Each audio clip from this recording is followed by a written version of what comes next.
ಸ್ನೇಹಿತರೆ, ಯಶೋಧ ಚಾನಲ್ಗೆ ತಮಗೆಲ್ಲರಿಗೂ ಸ್ವಾಗತ. ಗಂಗಾತಟದ ರತ್ನ ಇವರಿಗೆ 129 ವರ್ಷ ವಯಸ್ಸು. ಇವರ ದಿನಚರಿ, ಇವರ ಆಹಾರ ವಿಹಾರ, ಆರೋಗ್ಯದ ಗುಟ್ಟು ತಿಳಿದುಕೊಳ್ಳೋಣ ಬನ್ನಿ. ಹೊಟ್ಟೆ ತುಂಬಿಸಿಕೊಳ್ಳಲು ಭಿಕ್ಷಾನ್ನ ಬೇಡಿದರೂ ಸಾಲದೇ ಇದ್ದಾಗ 4 ವರ್ಷದ ಆ ಬಾಲಕನನ್ನು ಆತನ ತಂದೆ ತಾಯಿ ಆಶ್ರಮವೊಂದರಲ್ಲಿ 2 ಹೊತ್ತಿನ ಗಂಜಿಯಾದರೂ ಸಿಗುತ್ತದೆ ಎಂಬ ಭಾವದಿಂದ ಬಿಟ್ಟು ಬಂದರು. ಆ ಹುಡುಗನಿಗೆ 6 ವರ್ಷಗಳಾಗಿದ್ದಾಗ ಒಂದು ದಿನ ಸೂರ್ಯೋದಯಕ್ಕೂ ಮುನ್ನ ಆತನ ತಾಯಿ ತೀರಿಕೊಂಡರೆ, ಸೂರ್ಯ ಉದಯಿಸಿದ ಸ್ವಲ್ಪ ಹೊತ್ತಿನಲ್ಲಿ ತಂದೆಯು ಕಣ್ಮುಚ್ಚಿದರು. ಕೇವಲ 4-5 ಗಂಟೆಗಳ ಅಂತರದಲ್ಲಿ ತಂದೆ ತಾಯಿ ಇಬ್ಬರನ್ನು ಕಳೆದುಕೊಂಡ ಆತ ಅನಾಥನಾಗಿದ್ದ. ಇಬ್ಬರ ಚಿತೆಗೂ ಅಗ್ನಿಸ್ಪರ್ಶ ಮಾಡಿ ನಿಂತಿದ್ದ ಆ ಪುಟ್ಟ ಬಾಲಕನನ್ನು ಕಂಡವರು ಇನ್ನು ಈತನ ಜೀವನವು ಮುಗಿಯಿತು ಎಂದುಕೊಂಡರು.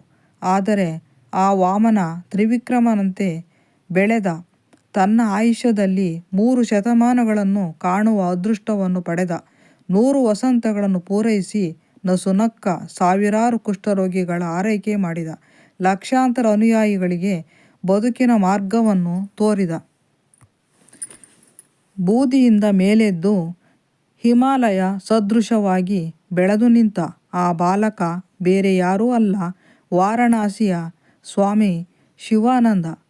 ಪಾಸ್ಪೋರ್ಟ್, ಆಧಾರ್ ಸೇರಿದಂತೆ ಸರ್ಕಾರದ ಅಧಿಕೃತ ದಾಖಲೆಗಳ ಪ್ರಕಾರ ಅವರಿಗೀಗ 129ರ ಹರೆಯ. ಜನನ 1896 ಆಗಸ್ಟ್ 8.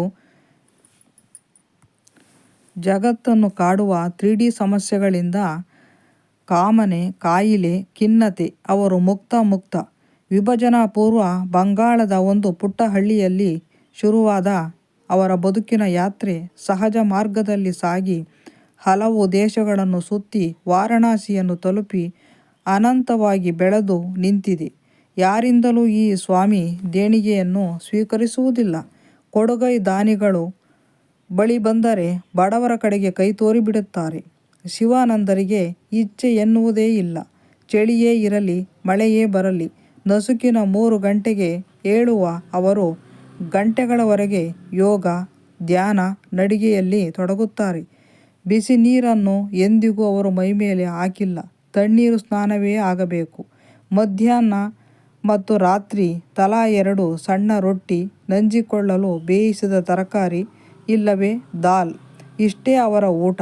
ಬಡವರಿಗೆ ಸಿಗದ ಹಣ್ಣು ಹಂಪಲು ನನಗೇಕೆ ಎನ್ನುವ ಅವರು ಅವುಗಳನ್ನು ವರ್ಜಿಸಿ ನಮ್ಮ ನಡುವಿನ ಗಾಂಧಿಯಂತೆ ಗೋಚರಿಸುತ್ತಾರೆ.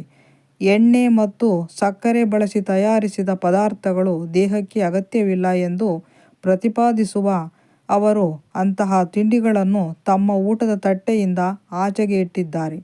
ಶಿವಾನಂದರು ಭಾರತದ ಅತ್ಯಂತ ಹಿರಿಯ ವ್ಯಕ್ತಿ ಮಾತ್ರವಲ್ಲ, ಅತ್ಯಂತ ಸಂತೃಪ್ತ ಭಾವದ ವ್ಯಕ್ತಿ ಕೂಡ. ಇಡೀ ಜಗತ್ತೇ ನನ್ನ ಮನೆ, ಎಲ್ಲ ಜನ ನನ್ನ ತಂದೆ ತಾಯಿಗಳು, ಅವರ ಸೇವೆ ಮಾಡುವುದು ಮತ್ತು ಅವರನ್ನು ಆರಾಧಿಸುವುದೇ ನನ್ನ ಧರ್ಮ. ಇದು ಅವರು ಪ್ರತಿಪಾದಿಸುವ ಫಿಲಾಸಫಿ. ಎದೆಯ ದನಿಗೂ ಮಿಗಿಲು ಶಾಸ್ತ್ರವಿಹುದೇನು ಎಂಬ ಕವಿವಾಣಿಯಂತೆ ಎದೆಯ ದನಿಗೆ ಓಗೊಟ್ಟು ಮಾನವೀಯ ಸೇವೆಯನ್ನೇ ಧರ್ಮವನ್ನಾಗಿ ಸ್ವೀಕರಿಸಿದವರು. ಮೊಣಕಾಲಿನವರೆಗೆ ಒಂದು ಪಂಚೆ ಸುತ್ತಿಕೊಂಡು ಮೇಲೊಂದು ದೊಗಳೆ ಅಂಗಿ ಹಾಕಿಕೊಂಡು ಗಂಗಾ ನದಿ ತಟದಲ್ಲಿ ಈ ಸ್ವಾಮಿ ಹೊರಟು ನಿಂತರೆಂದರೆ ಬಡವರ, ರೋಗಿಗಳ ಸೇವೆಯ ಪೂಜೆ ನಡೆಯಲಿಕ್ಕಿದೆ ಎಂದೇ ಅರ್ಥ. ಈ ವಯಸ್ಸಿನಲ್ಲೂ ಸರ್ವಾಂಗಾಸನ ಸೇರಿದಂತೆ ಹಲವು ಆಸನಗಳನ್ನು ನಿತ್ಯ ತಪ್ಪದೇ ಹಾಕುವ ಅವರು ಬೆಳಗಿನ 3ರಿಂದ ರಾತ್ರಿ 9ರವರೆಗೆ ಸದಾ ಚೈತನ್ಯದ ಚಿಲುಮೆಯಾಗಿ ಕಾಲ ಕಳೆಯುತ್ತಾರೆ.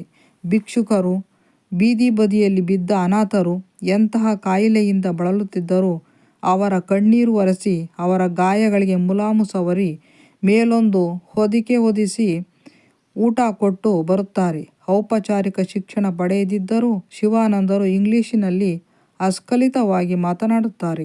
32 ದೇಶಗಳನ್ನು ಸುತ್ತಿದ್ದಾರೆ.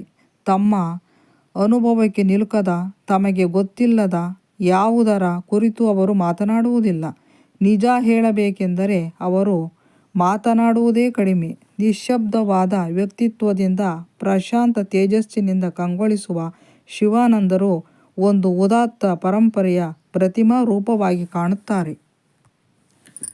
ನನ್ನ ಬದುಕಿನಲ್ಲಿ ಸಿಕ್ಕಿರುವುದಕ್ಕೆ ನಾನು ಸಂತೃಪ್ತನಾಗಿರಬೇಕು, ಪ್ರತಿಫಲಾಪೇಕ್ಷೆ ಇಲ್ಲದೆ ಕಾರ್ಯತತ್ಪರನಾಗಿರಬೇಕು ಎಂಬ ಭಾವ ಅವರ ಆಧ್ಯಾತ್ಮಿಕ ದೃಷ್ಟಿ. ಆಧ್ಯಾತ್ಮದಲ್ಲಿ ಸಾಕಷ್ಟು ಮುಂದುವರಿದರೂ ಅವರ ದೃಷ್ಟಿ ಸಂಪ್ರದಾಯಕ್ಕೆ ಸೀಮಿತವಲ್ಲ. ಮೌಢ್ಯತೆಗಳನ್ನು ಅವರು ಸಹಿಸುವುದೂ ಇಲ್ಲ. ಮಾನವೀಯತೆಯ ಪಾಠವನ್ನು ಹೇಳದೆ ಬಿಡುವುದಿಲ್ಲ. ನಮ್ಮ ಸಮಾಜದ ನಡುವೆ ಇಂತಹ ರತ್ನಗಳು ಇದ್ದೇ ಇರುತ್ತವೆ. ಆ ರತ್ನಗಳ ಬೆಳಕು ಮಾನವೀಯತೆ ವಿಕಾಸಕ್ಕೆ ದಾರಿದೀಪಗಳು ಆಗುತ್ತಲೇ ಇರುತ್ತವೆ. ಧನ್ಯವಾದಗಳು. ನನ್ನ ಚಾನಲ್ಗೆ ಸಬ್ಸ್ಕ್ರೈಬ್ ಮಾಡಿ, ಶೇರ್ ಮಾಡಿ, ಲೈಕ್ ಮಾಡಿ, ಕಮೆಂಟ್ ಮಾಡಿ. ಧನ್ಯವಾದಗಳು.